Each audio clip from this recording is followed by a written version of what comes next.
Mike, when we were talking with Malik, he was talking about how he's got to build chemistry with the second group, and we talked to Darren about that, and he said chemistry is something that just takes time. What's your approach to try and build chemistry with these new guys? No, for sure. It does take time.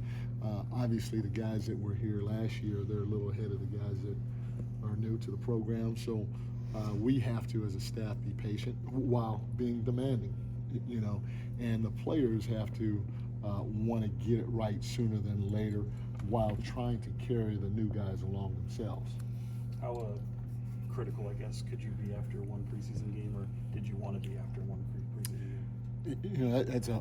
I have a hard time not telling the truth, and so I told our guys the truth. I thought, now in stretches, we played good basketball. You could see the flow and the spacing and all the things that we preach offensively, even defensively. I think we took 5 charges or something like that, and that's part of the physicality that I said that we have to have. We got to give up our body for the betterment of the team because we're not necessarily big, especially that starting group. And so we did some nice things, but then we went through stretches where we just didn't communicate in transition, and that was probably the biggest thing that I took away in terms of a negative, is our transition defense was not good. And then there were times offensively, because of the different combinations and the new guys, and even our old guys a little bit maybe over dribbling, we got into a rut of not playing basketball the right way or together. Mike, we've heard so much. It's going to take a little time, to get used to each other, learn each other's tendencies. Yeah, but we have to be a little careful too, because the second, we're playing in groups of 5. You know what I'm saying? And so the second unit may be Foxy, Davion, Malik, Keegan, and JaVale. Or there may be some starters mixed in with that second group. So what you guys are watching isn't necessarily how it's going to play out during the regular season. We're not going to have our starters in, basically pull them out, all together, and then put a whole new 5 in. I usually like to keep, if I can, Fox or Sabonis on the floor at all times.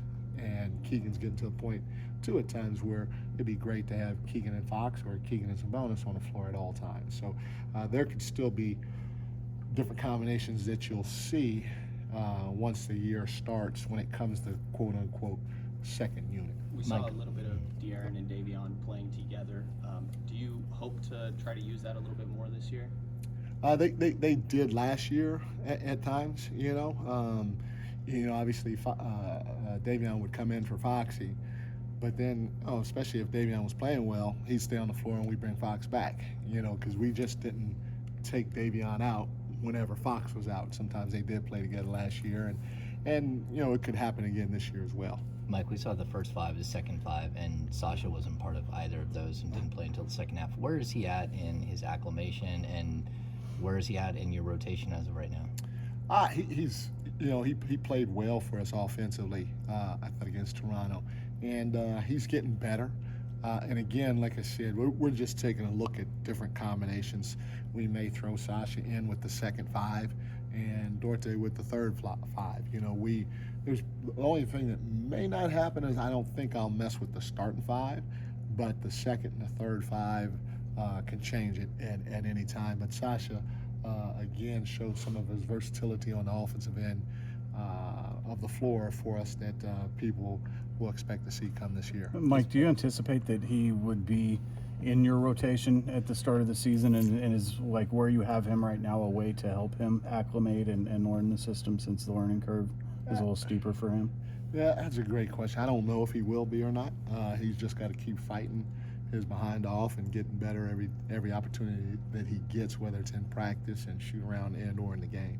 Health-wise, everyone come out of that game good? Health-wise, yeah. As you guys look ahead to LA, what are you looking to see from your squad in that game? To see if we can string a few more possessions together of playing fast, but also playing together and playing the right way. And then defensively, taking care of the transition game and being physical without fouling. I thought those were some of the things that hurt us against Toronto, especially when we turned the ball over. We didn't necessarily have that next play mentality, meaning that, hey, immediately you got to transition as opposed to drop your head or your shoulders and then transition. You mentioned Sasha's defense. earlier in camp. I'm curious, like, what you saw in that first preseason game from him defensively, and how much of it is just adjusting to NBA speed, athleticism. His defense against Toronto was at best okay. He gave up middle a couple of times, and we're a no middle team. He's got to keep the ball on the sideline, and then he's got to make sure that he continues to understand the league, and so he's got to watch as much film as he can on guys that he may match up against, so that he can try to pick up on their tendencies sooner than later. You guys got crushed on the glass, and your two starting forwards, neither one had a rebound. What do you have to do to get those guys to get in there and help Domas out? We just got to put bodies on bodies. I thought we were pretty good, with the exception in the postseason last year, and our guys have done a decent job of it in practice. It was great for us to go against Toronto because they're so long and athletic and quick. So it was a good test for us, and it's going to be something as the preseason goes along. If we don't correct on our own, I'll start harping more on. But as long as I see guys trying to go find a body and not necessarily not box out, then I'll let it ride for a little bit. What do you think about the potential of Malik and JaVale as a pick and roll duo?